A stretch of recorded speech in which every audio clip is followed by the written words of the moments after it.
informal review of nuclear radiations and their effect on humans, a sunlit pool with all the trimmings serves as a suitable launching spot, offering an approach that is sufficiently scientific and scenic. A sunbather exposes herself to an assortment of radiations. Some, such as the solar rays, are heaven sent.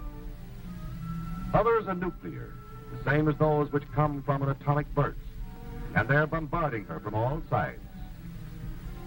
From the sky in the form of cosmic rays, from radon, a material in the atmosphere, from radioactive uranium found in the water which she just left, and in the earth on which she now lies. They aren't powerful enough to bother our bather.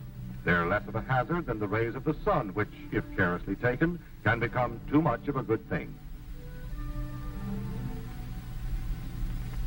With all radiations, nuclear and otherwise, it depends on the duration and intensity of the exposure.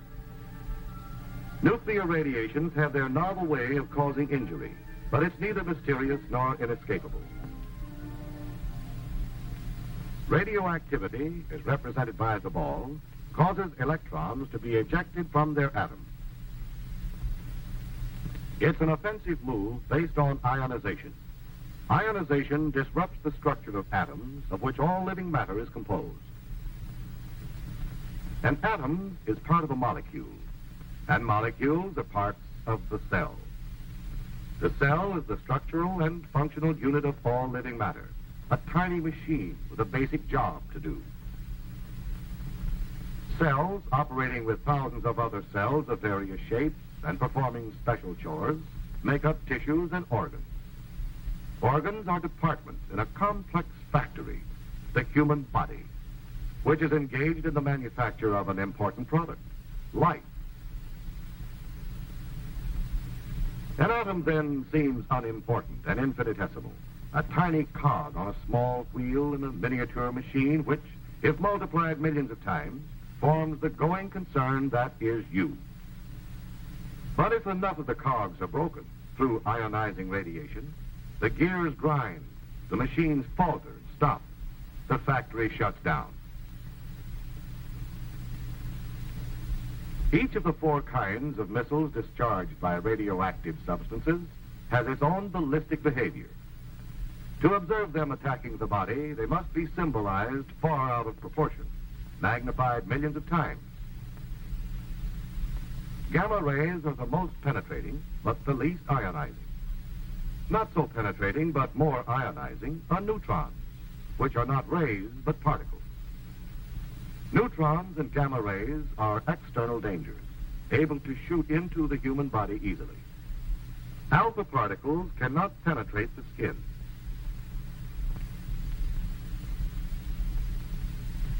Beta particles can cause surface burns if the assault is sufficiently concentrated and sustained. Both are able to gain entry through the eating and breathing of radioactive matter or via breaks in the skin. Once inside, this so-called hot stuff takes up residence in various parts of the body, giving off highly ionizing alpha and beta particles. And how long does this radio rat race go on? The body will succeed in casting off some of this material, but it is a long, slow process. There's no effective method for dislodging the stuff. No known way of neutralizing or destroying it. There is no method of hastening its half-life, which is the time required for 50% of the substance to decay. With some substances, it is a matter of less than a second. But if you had some plutonium inside you, you wouldn't make any plans to celebrate the event. Plutonium's half-life is 24,000 years. The various kinds of cells which make up the parts of the body differ in their vulnerability to radiation. Most sensitive are lymph cells, such as those found in the tonsils. Next is bone marrow, which manufactures red and white blood cells. Then the sex cells, followed by tendons and cartilage, as in the nose. Muscles and nerves, the toughest of all. In general, cells which reproduce rapidly and whose efficient functioning depends on that ability are most effective. radiation halts their reproduction, which is a simple process of one cell dividing into two. This destructiveness has been harnessed and put to work in the radium treatment of cancer, which consists of cells that have gone wild and multiplied too fast. The manifestations of radiation in the body are many and range from slight to severe. Loss of hair, nausea, bleeding,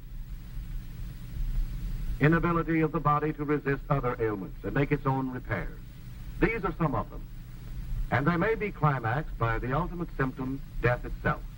However, complete recovery is more probable. The illness runs a course from causes to effects. Much of the mystery surrounding it is maintained by the general public, which is determined to regard radioactivity as potent and irresistible as the evil spirits of the Indians. This can be partly explained by man's fear of dangers he cannot sense, a fear fanned into widespread misunderstanding and by sensational speculation on what radiations can do. Radioactivity is dangerous, but to say that it's deadly, period, is as misleading as giving a flat answer to the question, how high is up? The radium-treated dial of your watch, for instance, is harmless. Nuclear emanations became a threat when man isolated such hot stuff as radium and worked intimately with it, broadening its scientific, medical, and industrial use. A threat, however, that has been effectively controlled through observing caution.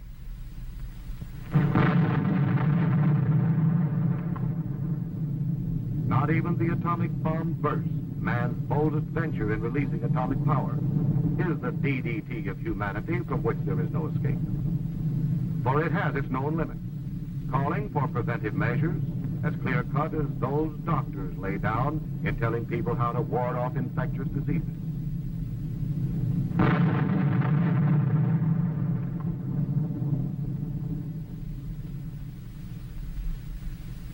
The first and obvious one is, be someplace else when it happens. Distance lends considerable enchantment to an A burst.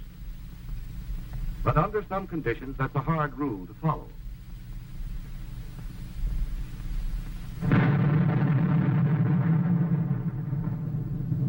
Atomic warfare, for instance, might allow little choice in the matter.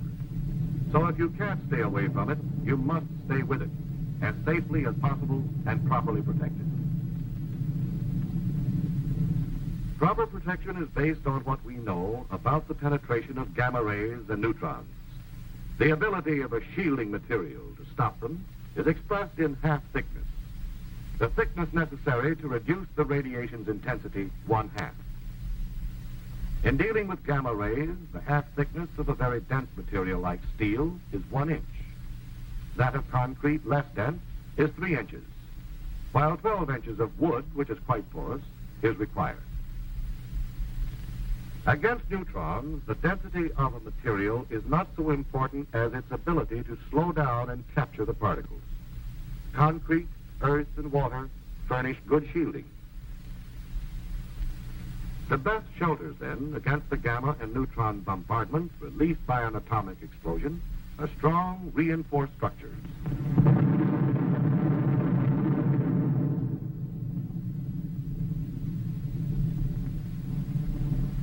That prompt bombardment of a high aerial burst is severe but short-lived, since it is carried up into the stratosphere. It's safe to go into the area under the explosion about 2 minutes after it occurs. Not so with an underwater blast, however, and presumably in the event of underground and surface explosions. The area is contaminated with radioactive material which gives off alpha and beta particles and gamma rays. However, the material which emits alpha and beta must be taken into the body through the mouth and nose, or skin breaks, before they can carry on with their injurious ionizing. Steps to prevent the perpetration of these inside jobs include eating only food which has been inspected and passed on, guarding against breathing radioactive dust, care in handling contaminated articles, such as clothing, washing them or disposing of them if badly contaminated. Thorough cleaning, especially the hair and under the nails. Sound medical practice demands not only a knowledge of the way harmful agents operate, but an accurate estimate of those agents. Radioactivity is detected by various instruments, such as this Geiger counter and pocket chamber. They have as their unit of measurement the Roentgen, or fractions thereof. This dial is graduated in Roentgen, allowing for precise readings of contamination in persons and things. It will tell how much radiation the wearer has received. The human body's resistance to destructive agents and its recouping powers vary with individuals. This man might recover quickly from a rattlesnake bite. This one might succumb to a bee sting. Aware of this range of vulnerability, doctors have set extremely safe and low exposures, such as 0.3 of a Roentgen per week, as the maximum gamma radiation dose for laboratory and industrial workers with radioactive materials. They calculate that 300 to 500 times this much, 150 or more Roentgens, may bring out symptoms of sickness. The median lethal dose, which is the amount necessary to kill half the persons exposed, is placed by most medical authorities at around 450 Roentgens, received by the victim's entire body and within a short period of time. Thus, it takes a very special combination of circumstances to cause the death of a person by radiation.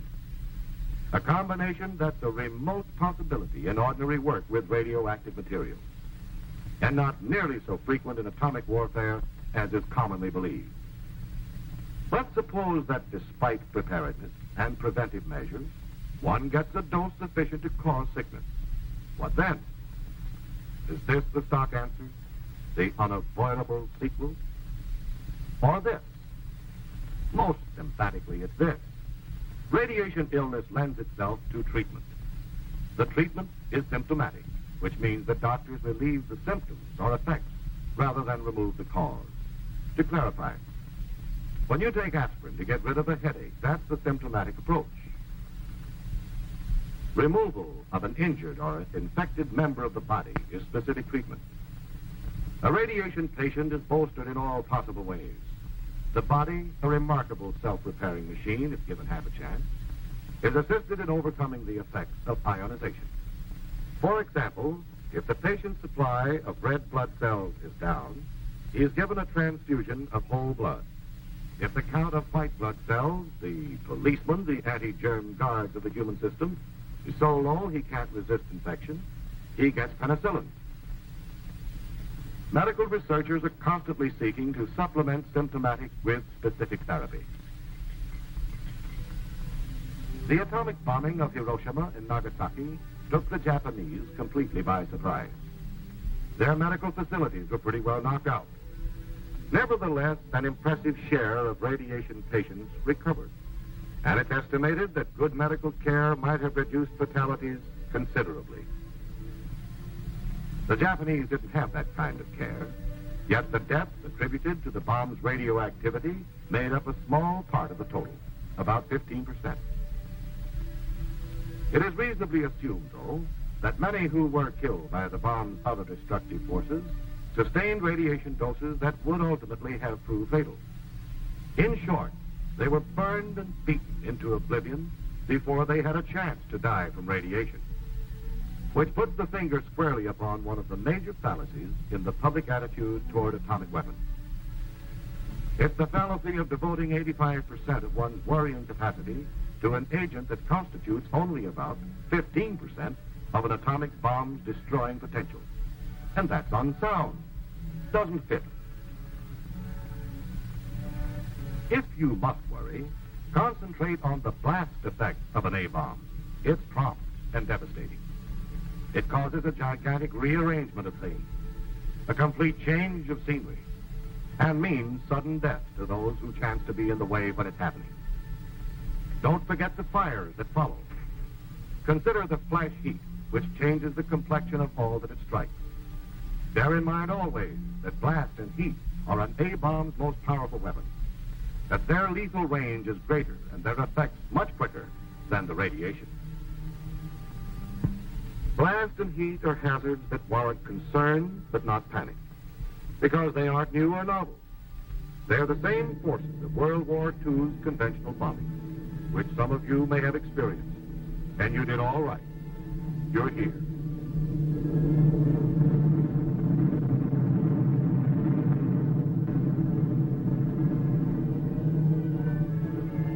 As food for thought, the possibility of atomic warfare and its relation to your well-being is understandably on your mental diet. But in your thinking, adopt the realistic viewpoint of a man engaged in a gun battle. His chief fear is not that he might come down with a case of lead poisoning, but that he's apt to get an extra hole in his head. Some of the falsehoods circulated about radiation effects are trivial, but upsetting. They're beamed right at one's self-esteem. And will eventually result in a race of bald-headed people. Just imagine it. Imagine yourself with no hair. They'll call you old skinhead, old chrome dome. And that's not all radioactivity will do. It will... Enough exposure to radiation will cause loss of hair. The treatment, if you'd insist, would be symptomatic, a toupee. But the condition would only be temporary. Your hair would come back, same color, same cowlick.